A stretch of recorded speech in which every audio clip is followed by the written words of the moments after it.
Topical steroid withdrawal is impacting lives in so many terrible ways. People are desperate for help, and I'm compelled to share their stories.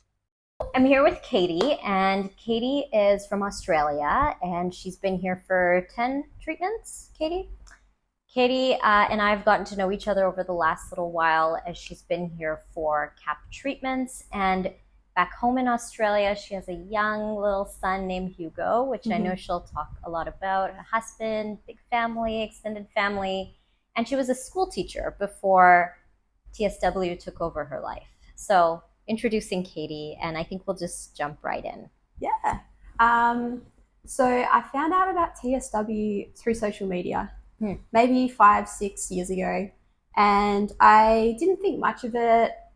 I thought pictures that people were posting were horrific, and I was like, I'm not going to go through that. Asked some doctors about it, dermatologists. They sort of laughed.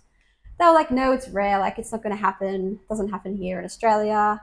So I was like, that's not going to happen to me. Always in the back of my mind was this TSW thing because I've used steroids my whole life, and I've never wanted to rely on them. But using steroids meant, I could suppress whatever skin symptoms I had, and I could go surfing, I could go hiking, I could go to the beach every day. Like, it was letting me live like an adventurous lifestyle outdoors. So I kept using them. Yeah, live your life. Yeah, right. Like all of us. Yeah. I mean, I want to go surfing tomorrow, so I'm going to cover myself in steroids tonight so I can go swim in the ocean pain-free. Like, I think that's just the natural story, right? I mean, we use it because we want to just be able to live. And I think that's a reasonable thing. We don't really get any warnings from doctors. Right. I was never told of any side effects. Maybe they said it will thin your skin, but what does that mean? Like, to a 15-year-old kid, right? It's just trying to live. Yeah. So then what happened? You learned about TSW. This is sort of your story going through the steroids. Yeah, so in the back of my mind, TSW was always there. I was always like, I can't be on steroids forever. I'd like to stop. I tried to stop a few times and, would get crazy flares, TSW. Right. But, we didn't know what it was. Doctors were like, just take more steroids. So I was like, went along that path. Tried Dupixent. It didn't work for me. My TSW symptoms were too strong. Do you think maybe you didn't give Dupixent enough time? So I used it for about 10 months. Okay. Which is a decent amount of time. Okay. It's meant to work, I think, in like 16 weeks. You sort of get the main results. So I was using Dupixent. I was still using a lot of steroid creams. And then I found out I was pregnant in April 2022. Okay. And at this point, I wanted to make sure my kid did not have eczema, did not have to rely on steroid creams. Anything that I was putting in my body or using, I knew would go straight to him. So I stopped all steroids. I stopped Dupixent. So that was your big turning point to turn pregnancy. It wasn't steroids stopped working on my skin. It was like, I'm having a baby and I know the implications of a drug like topical steroids on my child. Okay. I mean, to a point, the steroids weren't working. I mean, each time I was getting stronger steroids. So my skin was not accepting them anymore. Understood. So I went through pregnancy without steroids. And my symptoms weren't too bad. They slowly started to flare. We were doing a lot of relaxation, breathing, meditation, and that really helped, I think, just calm my body and my skin. Once I gave birth is when it really flared. And, those really typical TSW symptoms came out. Huge amounts of flaking, oozing around my ear, my face, bright red skin. It was the middle of summer and I was in long pants, long sleeves, and shivering. Can I interrupt you? At that point, what did you feel? What did you think? How did you manage? And what was your family saying when you were presenting those symptoms? I mean, we knew it was TSW by then, and we knew that I had to go through it at some stage to not use steroid creams. And steroid creams weren't working anyway. So I had to go through it. And we read a lot about symptoms and research through other people's experiences through social media. So we knew what to expect. We kind of knew what was happening, but it was tough. We have this new baby. We're trying to adjust our life. I mean, I managed to breastfeed for 3 months until the TSW took over my nipples. So I would wake up in the middle of the night, breastfeed, change my shirt that was saturated in sweat and ooze. Oy.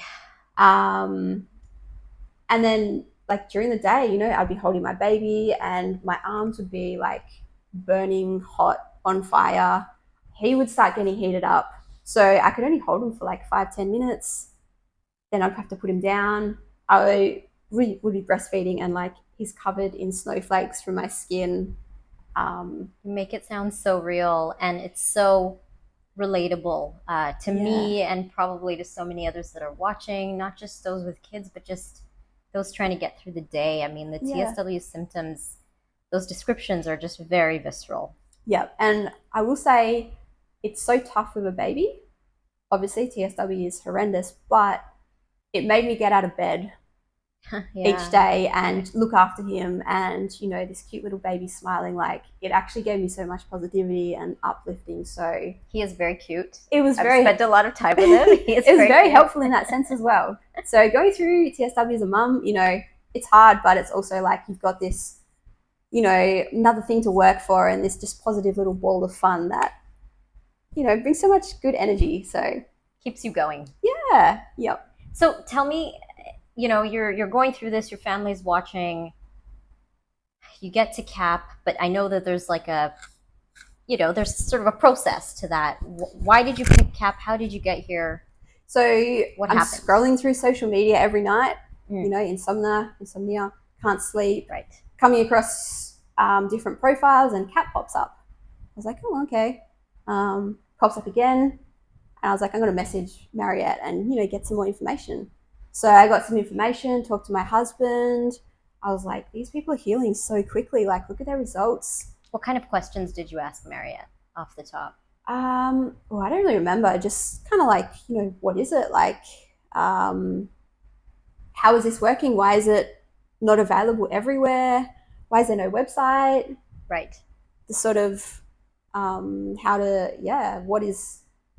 it work? What does it do? How are you healing so well? Were you satisfied with the kind of answers she was providing you or the information you were gathering? I think just from seeing her results, I was like, I want to give it a go. Okay. We've tried so much. I can't go through TSW for years and years, staying at home. Like, I've got this baby now. I want to heal quickly in a short amount of time so that I can get my life back together. I see. And if that was an option, yeah, and I was like, we're going to give this a go. I'm going to move to Thailand with my 4-month-old baby over a social media post that I've seen. I emailed a clinic that doesn't have a website, and my appointment was confirmed over WhatsApp. But that's how desperate I was to give this a go. And it turned out to be the best decision I've ever made for my health. So tell me, you get here and you go to your first appointment. Describe what you were told at the clinic. What did the CAP team tell you? What was the prognosis, if you can even share that, and some details that you learned about your case at that appointment? So my mum came over with me to Thailand and Hugo. So the three of us went to the clinic. Jay spent 2.5 hours just explaining what TSW is, how steroids affect the skin, what all these symptoms mean, why you get red, why you get hot, what the flaking means, the good, like what to look out for. So much knowledge. Like, we were like blown away that we'd never heard any of this stuff before, but it all makes so much sense. So then we had to estimate my steroid use history to determine what sort of state my skin will be in and the healing time. And how does Jay do that? What does he need in terms of information from you to be able so to do that? You need to work out what creams you've used, the potency, how many tubes you've used over your whole life, which is really difficult, right? Of course. We don't even remember when I started using steroids. So we kind of had to make an estimation, but I'd only use class 3 and class 4, which is still high. So 1 being the highest and 7 being the lowest potency. I think it's high and mid potency. Okay. And, I've used them, we don't remember when I started. So estimating we couldn't really do, to be honest. And Jay kind of said like 4 months or 20 sessions and your skin will be good to go back to normal-ish. How did you feel when you heard that? I was like, wow, that's a really long time. Okay. I mean, it's not in reality of years of TSW. Mm-hmm. But we came over and we're like, we'll kind of stay for a month and see how it goes. Right. Then after hearing this, I was like, all right, let's do 2 months. I remember having that conversation with you. Yeah. And then, after each treatment, like I'm seeing so many changes each week. Like hair is growing back, like my eyebrows, my hairline's getting thicker, little tiny hairs all over my body. It's funny when hair growing and presenting on your body good, is right? kind I'm of like, a yes. good feeling. Right. Yeah. Right.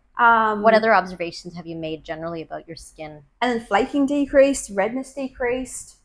We learned so much about managing irritants, and if a red patch appears, something's probably set it off.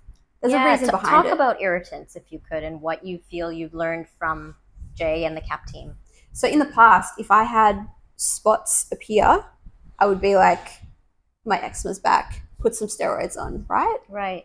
But now we know that if spots appear, there's a reason behind it. There's something in the air, or I've encountered something outside. There's some sort of cleaning chemical that's caused that.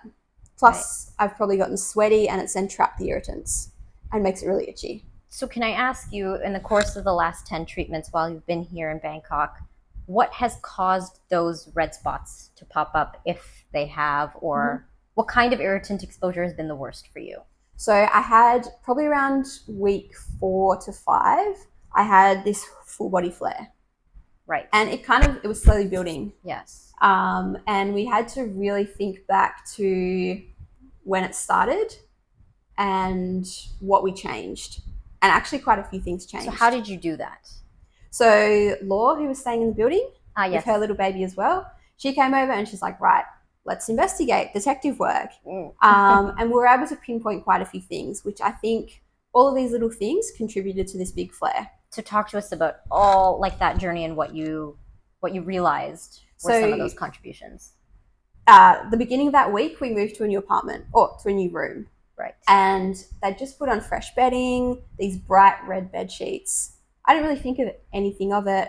I washed them probably 2 or 3 times. Okay. And each time all this dye was coming out. Like my white shirts had a little pink tinge. Okay. I still didn't really think much of it because I was like, the dye's going to be gone now.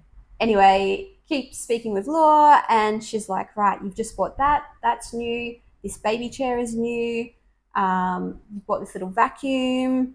So everything new that I'd bought in the last 2 weeks, I gathered up, washed in the shower. All these like chemicals came off the baby chair. Did you use Physiogel to wash all of it?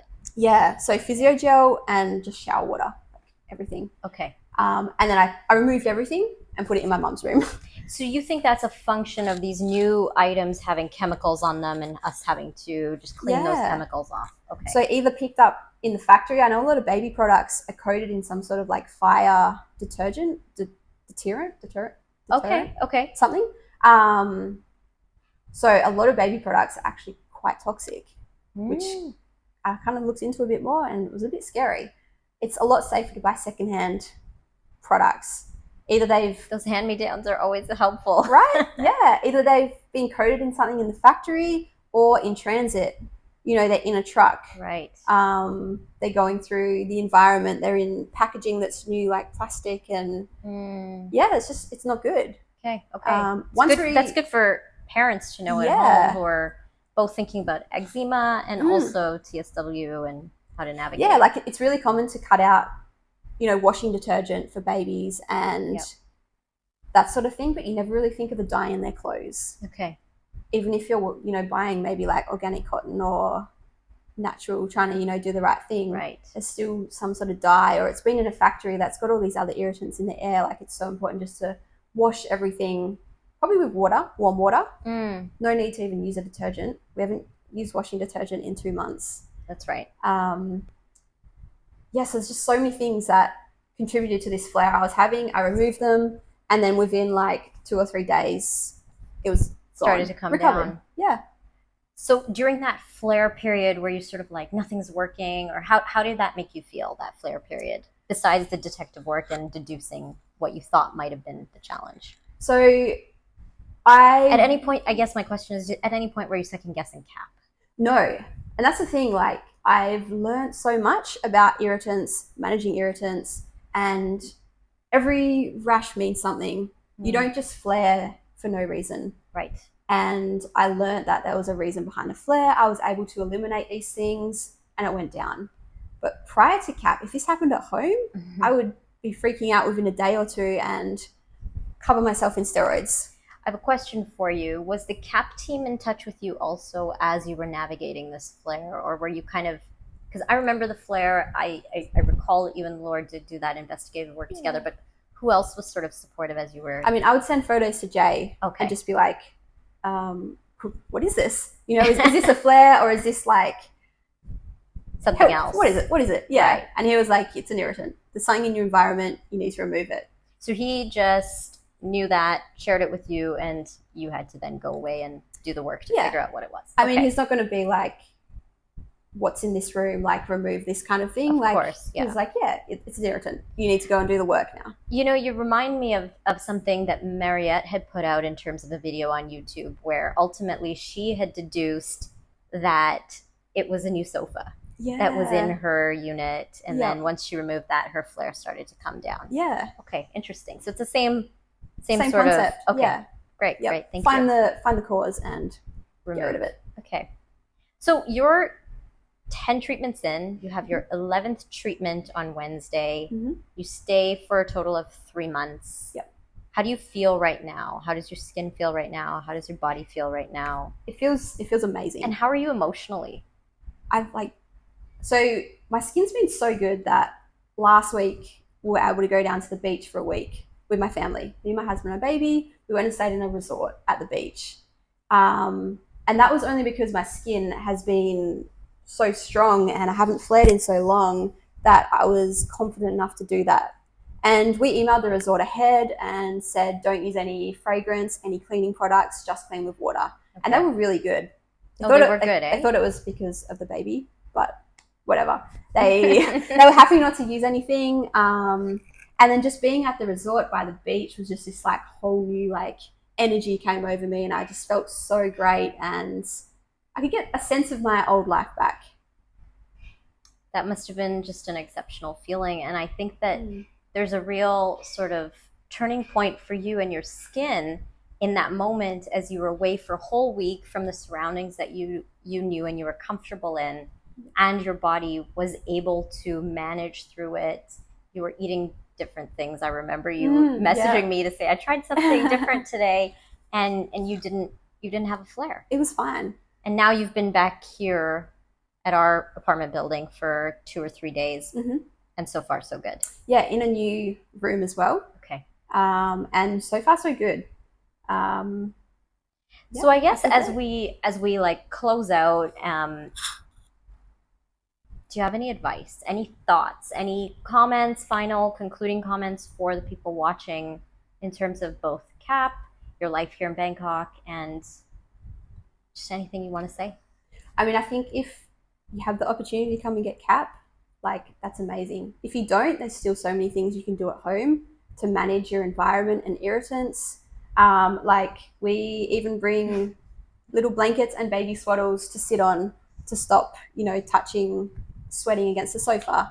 You can pre-wipe the table down if you're going out to restaurants. There's no disinfectant on it. Actually, Mercedes, one of the other patients, was the first one that taught me about that with Physiogel and water, and we just keep it in our bags and wipe down the table. Yeah. And then even just any sign, like the first sign of an irritant, give it a wash.